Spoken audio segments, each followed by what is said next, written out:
Desde Génesis capítulo 3, cuando el pecado entra aquí por parte de Adán y Eva, nos damos cuenta que hay una tendencia a querer culpar a otros de las cosas que hacemos o de cómo somos. Nos encontramos a Eva culpando a la serpiente de que le había tentado, que le había seducido, le había engañado y por eso ella pecó. Nos encontramos a Adán incluso culpando a Eva, pero de alguna forma también culpando a Dios, porque Adán dice a Dios, la mujer que tú me has dado. Desde ese día nos damos cuenta que el ser humano tiene una tendencia a justificarse constantemente en vez de asumir su propia culpa y arrepentirse de sus pecados. Existe un grupo de personas que a nivel espiritual fracasa siempre y que puede incluso llegar a llevar esto a otras áreas de su vida, pero vamos a tratar el área espiritual. Y son las personas que siempre culpan a otros de su condición, personas que siempre se victimizan, personas que siempre buscan culpar a su pasado, a lo que les hicieron, a los traumas antiguos que vivieron, al maltrato de sus progenitores, al maltrato de sus tíos, de sus abuelos, de sus padres, a que fueron quizá violados en el pasado, que no les dieron cariño, que no les dieron afecto. Malas mujeres culpando de cómo tienen malos maridos, ellas son malas mujeres. Y malos maridos diciendo de cómo tienen malas esposas, ellos son malos esposos. Y malos hijos diciendo de cómo tienen malos padres, ellos son malos hijos. Y malos padres diciendo que no consiguen ser buenos padres porque tienen malos hijos. Y malos profesores diciendo que son malos profesores porque no hay quien aguante a sus alumnos. Y alumnos malcriados y rebeldes que dicen que son así porque los profesores son groseros, altivos y autoritativos. Malos empleados porque dicen que los jefes son terribles y jefes autoritativos y terribles porque dicen que los empleados no son respetuosos y son malos. Y así podemos seguir con esta historia por mucho tiempo y por otras largas listas de nuestra sociedad donde siempre tendemos a culpar a otros de nuestra mediocridad, de nuestro mal estado, de nuestro mal carácter, de nuestros fallos, de nuestros errores. Miren, eso lo ha intentado hacer la psicología por mucho tiempo. Por mucho tiempo la psicología intenta victimizar al hombre. ¿Cómo eres así? ¿Por qué tienes ese mal carácter, ese mal genio? ¿Por qué tienes ese rencor? ¿Por qué hay ese odio en ti?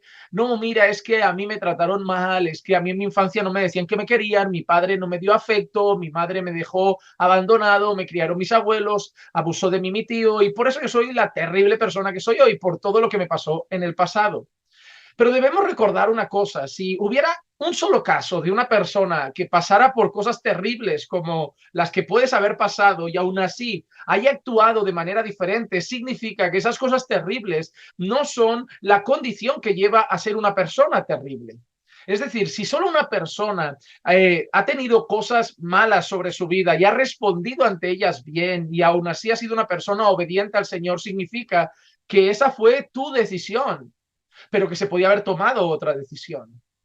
Yo no le quito peso ni valor a las cosas malas que te han pasado en la vida, no le quito peso a traumas que como pastor he escuchado como eso, como violaciones de parte de familiares cuando uno era pequeño, como el desprecio de los padres, como el maltrato de unos abuelos o como la vida de pobreza y cosas de mucha necesidad que han pasado algunas personas. Eso no le quito valor. Sin embargo, eso no justifica nuestras malas acciones. Eso no justifica nuestra mala actitud. ¿Por qué? Yo te voy a dar más de una manera de verlo. En primer lugar, Jesucristo. El Señor Jesucristo recibió el desprecio de muchísimas personas. Era insultado de muchas maneras. Se le llamó glotón y bebedor de vino. Además, en muchas ocasiones se dijo que las cosas que hacía las hacía por el poder del diablo. En pocas maneras se le llamaba endemoniado. Se burlaban de él, se ponía en duda su poder y muchos además le dejaron solo. Uno de sus discípulos lo traicionó. Otro que dijo que estaría con él siempre lo dejó solo y lo negó cuando más lo necesitaba. Al final del camino, multitudes que habían sido beneficiadas de sus milagros ya no estaban a su lado. Incluso muchos que habían visto su poder gritaron, crucifícalo. También algunos de los que habían disfrutado de sus beneficios, de sus enseñanzas o habían visto sus milagros, estarían entre los contados que gritaron, danos a Barrabás y crucifica a Jesús. Así que él tenía todo, ¿no? Bajo una vida traumática para poder decir que él sería una persona de mal carácter, una persona desobediente al Señor, que sí daría a los placeres y al pecado por todo lo que le habían hecho. Pero no fue así. Él vivió una vida íntegra, él vivió una vida recta, él vivió una vida perfecta, sabiendo que a pesar de las cosas malas que recibimos de fuera, nosotros podemos ser igualmente obedientes al Señor y que nuestro carácter no tiene que estar definido por lo que otros nos han hecho y que eso es simplemente una excusa que tomamos para al final sacar de dentro la maldad que llevamos todos. Un ejemplo muy claro es este. En una ocasión había un joven que había tenido un padre y una madre. El papá era terrible, el papá era malvado, el papá lo maltrataba con palabras, le daba la espalda, no le daba afecto, no le daba cariño. Además era un borracho y un hombre que en muchas ocasiones golpeó a su mamá. Pero por otro lado, su mamá era una mujer de Dios, una mujer piadosa, una mujer de carácter afable, una mujer de carácter sabio, manso, santa, una mujer que buscaba honrar y obedecer al Señor, que a pesar del mal que le hacía su marido, esa mujer era una mujer de oración, una mujer fiel al Señor, una mujer que congregaba con regularidad, una mujer prudente en su hablar, una mujer amorosa con el prójimo. Pero un día ese joven estaba hablando con un pastor y le estaba diciendo el porqué de su mal carácter. El pastor le preguntaba, oye, ¿por qué tienes ese mal genio, ese mal carácter, esa actitud de tanto rencor y de tanta rabia? Y el joven empezó a decir, es que tú no sabes cómo es mi papá. Mi papá pegaba a mi mamá, mi papá hacía esto, mi papá aquello otro. Y por eso yo soy así, por culpa de mi papá. Y él le dijo, ojo, ¿cómo era tu mamá? No, mi mamá era encantadora, era buena, iba a la iglesia, era una mujer de oración, una mujer que nos daba cariño, que nos daba afecto. Y dice, o sea, has tenido dos ejemplos en casa, uno terrible y un buen ejemplo. Y tú has decidido definir tu carácter por el terrible, en lugar de decirme, bueno, pues yo podría ser perdonador, misericordioso, amable, porque tuve el buen ejemplo de mamá. Al final siempre tendemos a buscar un pretexto y una excusa. ¿Cuántas veces mujeres no son buenas esposas y lo único que saben decir es que mi marido no hace lo que tiene que hacer bíblicamente? Y maridos son malos esposos y lo único que saben decir es que mi mujer no hace lo que tiene que hacer bíblicamente. Pero creo que cuando estemos delante del Señor, nadie va a poder justificarse así, porque el Señor no nos va a juzgar por lo que otros hicieron, sino que cada uno será juzgado por sus propias obras. Así que, amados hermanos, hay una cosa muy interesante y es el hecho de que nos victimizamos simplemente para justificar la maldad que hay dentro de nosotros. Nuestro mal carácter, nuestro mal temperamento, nuestro rencor, nuestro orgullo, nuestra soberbia, nuestra arrogancia, nuestra falta de paciencia, de templanza y todas esas cosas. Siempre encontraremos cómo justificarla, porque al final no queremos arrepentirnos de nuestros pecados. Hay un ejemplo muy claro. Todos conocen la serie famosa que se hizo en Netflix de aquel asesino en serie, Dahmer. Y hay una cosa interesante que no aparece, creo, en la serie, no la he visto, pero creo que no aparece por lo que he leído de ella, pero es en cuanto a la última entrevista que le hicieron a Dahmer. En la última entrevista que le hicieron a Dahmer, un periodista lo estaba haciéndole preguntas, le estaba interrogando, haciéndole preguntas para entender la cabeza de él, y le decía, bueno, pero ¿qué te ha llevado aquí? ¿Qué te ha llevado a esto? Y el periodista decía, bueno, fue el matrimonio de tus padres, fue tu infancia, fue todo esto. Y la verdad es que eso es lo que muchos psicólogos hacen, ¿no? Pues queremos justificar la maldad de ese hombre.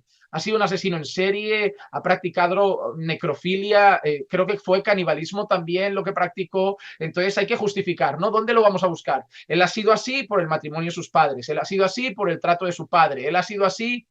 Y es interesante porque la gente cuenta que Dahmer ya estaba teniendo un poquito de contacto con la iglesia, con la palabra del Señor. Y Dahmer mira a ese periodista a los ojos y dice, no, no, no, la verdad es que nada de eso tiene la culpa. Y dice, sí, algo habrá en tu pasado que justifique lo que has hecho. Y él, no. Y él, sí, hombre, algo debe haber en tu pasado que justifique que has sido un asesino en serie. Algo debe justificarlo. Y él, no. El simple hecho de que empecé con poca cosa, empecé haciendo un crimen muy pequeño, un crimen mayor, un crimen más grande y cada vez me satisfacía menos, necesitaba más sangre, más perversidad, pero al final era por mi propio deseo de esas cosas. Ya, pero sí, el matrimonio de mis padres no fue perfecto, mi infancia no fue perfecta, pero la de muchos otros tampoco lo ha sido y no se han vuelto asesinos en serie, así que no puedo justificar con mi pasado el ser un asesino en serie, el haber practicado canibalismo, el haber practicado necrofilia. Al final tengo que reconocer que es fruto de mi propia maldad. ¡Wow! Y eso es maravilloso. ¿En qué sentido? En el sentido que al final de su camino estaba reconociendo su propia culpa y no se estaba justificando en la culpa a sus padres, al matrimonio de sus padres, a su infancia. ¿Sabes qué? Yo vengo a decirte una cosa en el nombre del Señor. Si tú eres una de las personas que vive teniendo un mal carácter y se justifica en el pasado, si eres de las personas que vive siendo un mal esposo y se justifica en su mala esposa, o una mala esposa y se justifica en su mal esposo, o un mal hijo y se justifica en su mal padre, tú dos cosas debes saber hoy. En primer lugar, que tienes el ejemplo de Jesucristo, de que se puede recibir el mal y hacer el bien, de que se puede tener malos ejemplos y ser un ejemplo perfecto. Porque al final debemos ser íntegros delante de los ojos de Dios, independientemente de lo que nos haya hecho la vida o lo que nos haya hecho el pasado o lo que nos hayan hecho nuestros familiares o la gente que nos rodea.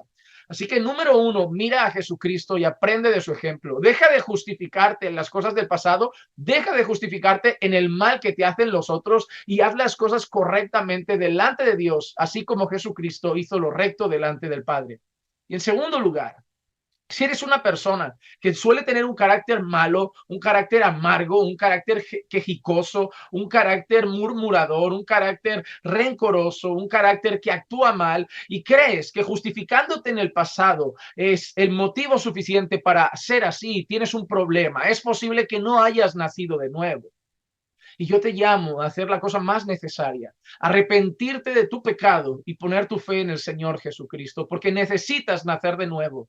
Porque eso es fruto de un corazón que todavía está en Adán, que todavía quiere justificarse y culpar a los otros por su propio pecado.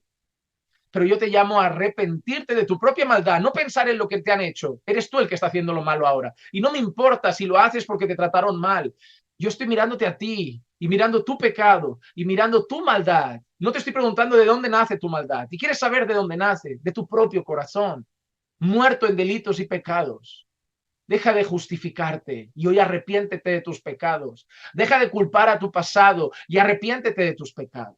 Deja de culpar a tu entorno y a los que te rodean motivado por el discurso de la psicología moderna que solo quiere hacerte sentir como una víctima de la sociedad y reconoce tu propia maldad y que tú haces lo que haces porque te gusta ser así, por ego, por soberbia, por orgullo, por rencor, por ira, por maldad que están en tu corazón. Nadie los puso ahí, no llegaron por culpa de los otros, están ahí, están en ti. Porque existen muchísimas personas que reciben golpes a diario y ponen la otra mejilla. Existen muchísimas personas que a pesar de ser golpeados por personas, por la vida o por situaciones, actúan debidamente porque han nacido de nuevo. Y ahora no toman el ejemplo de la psicología moderna que los victimiza o del mundo que se justifica. Ahora toman el ejemplo del Señor Jesucristo. Y que no importa el mal que reciban, ellos harán el bien porque lo hacen para la gloria de Dios. Las personas que viven justificándose y culpando a los demás fracasan espiritualmente porque no han nacido de nuevo. Las personas que viven culpando a los demás fracasan en todas las áreas de su vida, creyendo que mientras se justifiquen pueden seguir sentados en el sofá siendo la misma persona vaga, la misma persona que no crece, la misma persona que no madura, la misma persona que no mejora su carácter, que no es santificada y le encanta tener la excusa del pasado y de lo que le hicieron para seguir con esa vida mediocre. Arrepiéntete de tus pecados, reconoce tu propia maldad, imita al Señor Jesucristo.